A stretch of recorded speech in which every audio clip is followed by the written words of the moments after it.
أعوذ بالله من الشيطان الرجيم وما أرسلناك إلا رحمة للعالمين صدق الله العظيم. Artinya, dan kami tidak mengutus engkau, yakni Muhammad, melainkan untuk menjadi rahmat bagi seluruh alam. Surah Al-Anbiya ayat 107.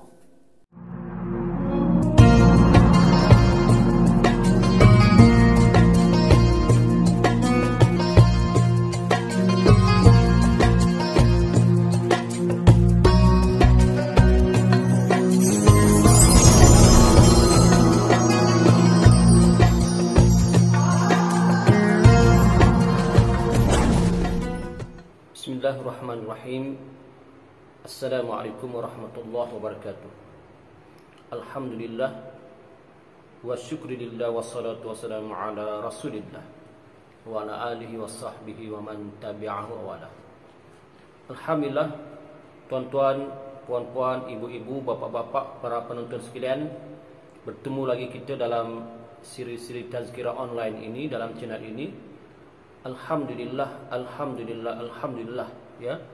Allah Subhanahu wa taala masih lagi memberi kesihatan kepada saya untuk menyampaikan tazkirah ini, insya-Allah setakat yang saya termampu, yang diizinkan oleh Allah Subhanahu wa taala.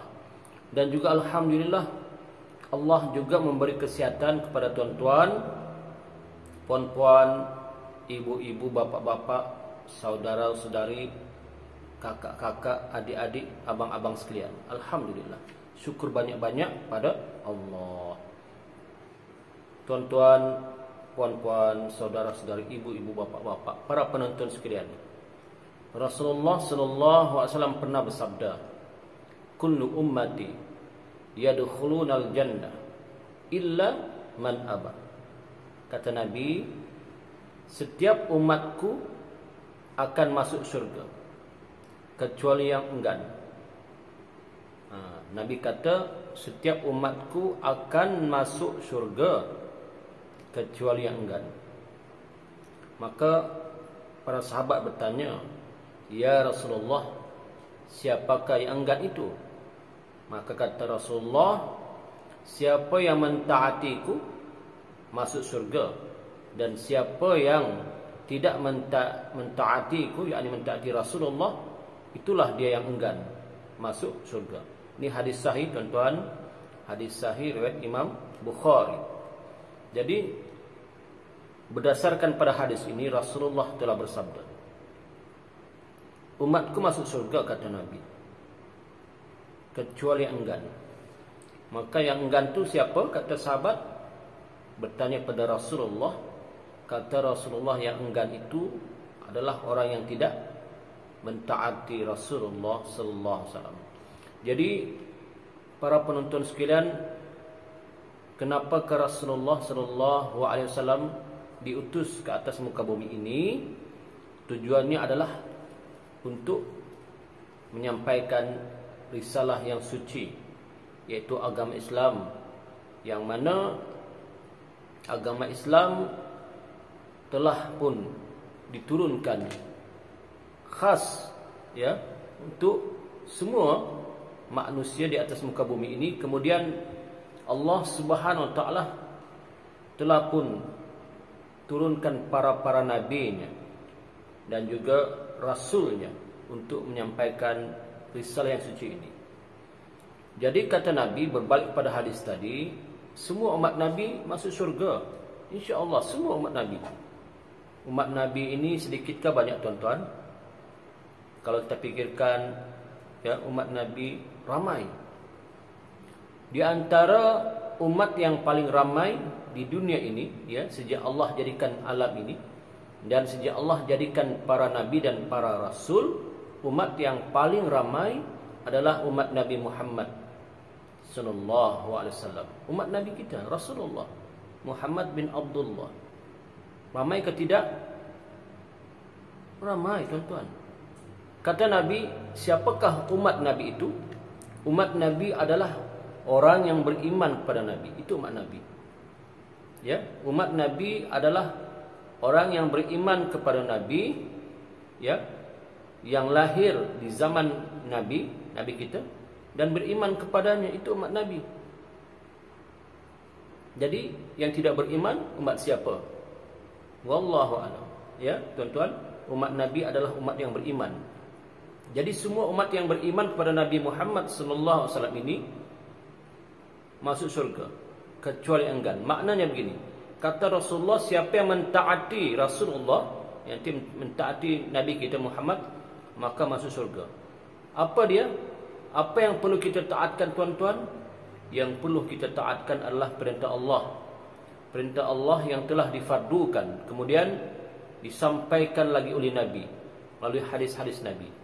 Perintah Allah yang telah diwahyukan kepada Nabi Muhammad sallallahu alaihi wasallam melalui wahyu yang disampaikan oleh malaikat Jibril. Kemudian setelah itu para sahabat menulis wahyu itu di dalam pelepah tamar, di kulit-kulit, ya, binatang yang halal, di batu-batu, kemudian dikumpulkan di zaman Sayyidina Utsman radhiyallahu an, dan jadikan satu kitab. Itulah dikatakan Al-Quran. Ya, Al-Quran. Al-Quran itu artinya keseluruhan. Keseluruhan, ya, ayat Al-Quran yang diwahyukan kepada Nabi Muhammad sallallahu alaihi wasallam melalui malaikat Jibril, itulah Al-Quran. Jadi artinya, kata Nabi, siapa yang mentaati Nabi berarti dia telah mentaati Allah. Siapa kita, umatnya, yang mentaati Nabi, dia mentaati Allah. Jadi orang yang mentaati Nabi artinya dia mentaati Allah, artinya orang inilah ia akan masuk surga. Tuan-tuan, orang yang mentaati Rasulullah bermakna ia mentaati Allah. Dan orang yang mentaati Allah pastilah ia akan masuk surga, dengan syarat dia tidak syirik, ya, tidak menyekutukan Allah. Semua masuk surga, ya, kecuali enggan. Jadi artinya, kalau kita nak masuk surga, hendaklah kita taat pada Allah dan Rasulullah, yaitu apa yang diperintahkan oleh Allah, seperti sembahyang kita kerjakan. Sembahyang 5 waktu kita kerjakan, sebab itu perintah Allah, mentaati Allah dan Rasulullah. Puasa di bulan Ramadan kita kerjakan, habis bulan. Kemudian zakat kita bayar, ya. Kemudian sekiranya kita mampu, ada kemampuan segi kewangan, kesihatan dan sebagainya, pergilah menunaikan haji di Mekah, ya, sekiranya mampu. Dan juga apa-apa perbuatan yang sunat-sunat yang menambahkan amal kita untuk meningkatkan darjat kita, supaya nanti insya-Allah jika masuk syurga, Allah Subhanahu wa taala letakkan kita di surga yang paling tinggi, surga Firdaus, ya, Jannatul Firdaus, ya. Ataupun dengan amalan-amalan sunat yang kita kerjakan itu adalah sebagai menampal ibadah-ibadah kita yang rosak, ibadah-ibadah kita yang lalai, ibadah-ibadah kita yang tidak sempurna, ya. Contoh umpamanya sembahyang kita, sembahyang fardu 5 waktu sehari semalam kita, adakah khusyuk atau tidak? Adakah kita khusyuk ketika menunaikan sembahyang fardu atau lalai? Maka kata ulama, disunatkan kita menambahkan sembahyang kita dengan menunaikan sembahyang sunat untuk menampal ibadah-ibadah kita yang tidak sempurna, untuk menampal ibadah-ibadah kita yang pincang, yang rosak, ya, kerana kelalaian kita di akhir zaman. Moga-moga dengan izin Allah, ibadah-ibadah sunat itu, ya, dapat memperbaiki ibadah yang fardu kita. Dan moga-moga juga nanti di akhirat ketika malaikat bertanya tentang ibadah sembahyang kita yang tidak sempurna, kata malaikat, periksa ibadahnya dalam sekatan yang pertama, yang kedua, selepas ditanya tentang iman, kedua tentang sembahyang, malaikat tanya, apakah mereka ini, orang ini menunaikan sembahyang? Jika menunaikan sembahyang, ya, alhamdulillah, tetapi dilihat sembahyang kita tidak sempurna, ya, tidak khusyuk, banyak lalai di akhir zaman ini, tuan-tuan, ya, banyak lalai, susah. Maka mudah-mudahan dengan amalan-amalan sembahyang sunat kita seperti sembahyang sunat tahajud, ya, duha, hajat, sembahyang sunat rawatib, awabin dan sebagainya dapat menampal insya-Allah sembahyang kita yang lemah, yang tidak sempurna itu. Jadi pokok pangkalnya untuk kita masuk ke syurga, kata Nabi, taatilah perintah Allah dan Rasulullah. Maka orang yang tidak mentaati perintah Allah dan Rasulullah bermakna orang itu enggan masuk syurga. Kerana orang yang tidak menunaikan perintah Allah, maka orang itu, kita sudah sedia maklum betapa dahsyatnya azab seksa orang yang melanggar perintah Allah. Tuan-tuan, para penonton sekalian, sedia maklum dahsyat, ya, dahsyat seksaan orang yang tidak mentaati perintah Allah dan Rasulullah. Jadi bagaimanakah mereka mahu masuk surga? Maka kesimpulannya, orang yang tidak ingin masuk surga adalah orang yang tidak mentaati Allah dan Rasulullah. Artinya orang itu enggan masuk surga, tak mahu dia masuk surga, tuan-tuan. Subhanallah, tak mahu masuk surga, ya. Maka sebab itu begini, kadang-kadang orang itu ingin masuk surga tetapi enggan beramal. Inilah orang yang enggan, teringin. Kalau kita tanyakan, adakah kamu mahu masuk surga? Ada, siapapun mahu. Tapi kenapa tak tunaikan ibadah seperti sembahyang? Kerana imannya lemah, ya, kerana dia jahil, tidak belajar ilmu agama. Maka bila kita lemah, hilangkanlah kelemahan itu dengan kita belajar ilmu agama. Belajar ilmu agama tentang sembahyang, bagaimana sembahyang ni, tentang rukun sembahyang, rukun fi'li, rukun qauli, rukun qalbi dan sebagainya. Belajarlah tentang puasa, belajarlah tentang zakat, belajarlah tentang cara-cara menunaikan haji dan umrah. Kemudian belajarlah ilmu-ilmu agama yang asas yang lain seperti ilmu fiqh, ilmu tentang taharah, ya, bab hadas dan sebagainya. Belajar, tuan-tuan.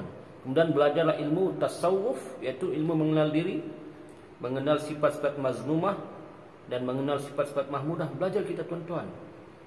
Kemudian yang paling penting, ilmu yang paling penting, awaladun ma'rifatullah, iaitu awal-awal agama mengenal Allah. Belajarlah kita ilmu tauhid, tuan-tuan. Belajar kita ilmu tauhid, ilmu aqaidul iman, ilmu yang mensahkan iman kita, ilmu sifat 20 yang kita dapat mengenal siapa Tuhan kita. Belajar, ya. Cari guru sebelum terlambat. Apakah yang dimaksudkan sebelum terlambat, tuan-tuan? Sebelum terlambat, apa yang sebelum terlambat? Sebelum terlambat kerana kita bimbang ajal kita sampai sebelum kita sempat menuntut ilmu. Kita bimbang ajal kita sampai sebelum sempat kita belajar agama, sebelum sempat dahi kita sujud menyembah Allah, ya. Tiba-tiba Allah Subhanahu wa taala telah cabut nyawa kita. Subhanallah, ya. Jadi orang yang enggan masuk surga adalah orang yang tidak mentaati Allah dan Rasulullah. Yang benar itu tentulah datang dari Allah Subhanahu wa taala. Yang salah dan silap itu tentulah datang daripada kelemahan hawa nafsu saya sendiri. Saya mohon ampunan, maaf, ya. Aqulu qouli hadza wa astaghfirullahi wa lakum lisairil muslimin wal muslimat fastaghfiru innahu huwal ghafurur rahim. Assalamualaikum warahmatullahi wabarakatuh.